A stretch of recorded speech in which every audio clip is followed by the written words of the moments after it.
Hi, I'm Mike with Morgan Inspection Services. I've got a short video for you today, and the purpose is to answer the question, do ungrounded GFCI outlets provide the protection that they're designed to provide? There's a lot of confusion about this. I've read on the internet in various discussion boards on blogs.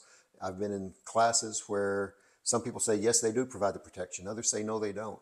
And I think the confusion comes from the fact that when you plug one of these testers into an ungrounded GFCI outlet and you push this button, the outlet does not trip. So it looks like the GFCI outlet is not going to provide the protection that it should when there's a real ground fault. So what is the truth? What is the answer? Well, in this video, we're going to find out what the answer is. And to do that, I'm going to use my test board, and I'm going to use this piece of wire, and this wire is going to create the ground fault and see if the GFCI, which is not grounded, will trip. So you may have seen my test rig before in other videos. You've got the power coming in here through this extension cord to this receptacle, to this one, and then from here to the GFCI. You can see here that I have not connected the ground wires. So when I plug my tester in, you can see only one light comes on. So this is indeed an ungrounded GFCI receptacle. And what happens when I push the test button? Absolutely nothing. It doesn't trip. It doesn't seem to provide any protection. But is that because the receptacle doesn't work, doesn't provide the protection, or is it just related to this tester? Well, this video will answer that question for us. So I've got this wire just sticking in the ground.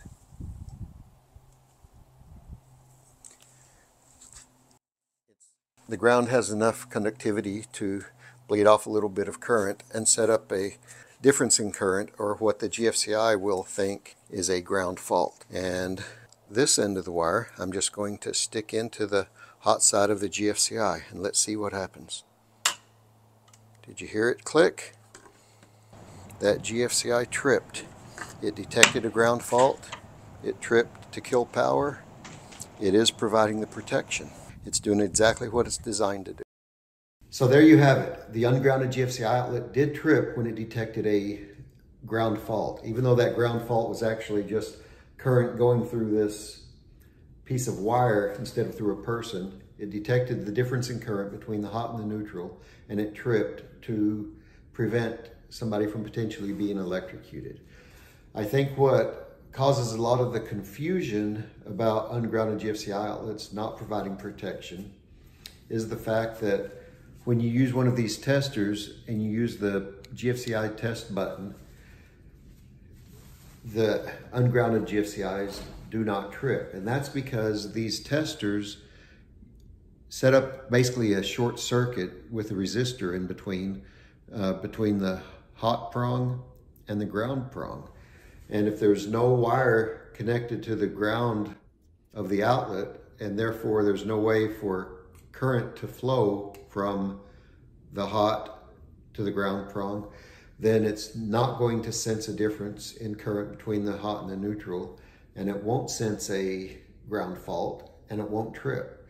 But if there is a true ground fault, the ungrounded GFCI outlet will actually trip, because there is a true difference between the hot and the neutral. It doesn't matter if the receptacle is grounded or not.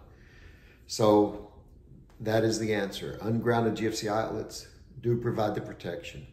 I hope this video has been helpful to you. I sure appreciate you watching, and I sure would appreciate a thumbs up.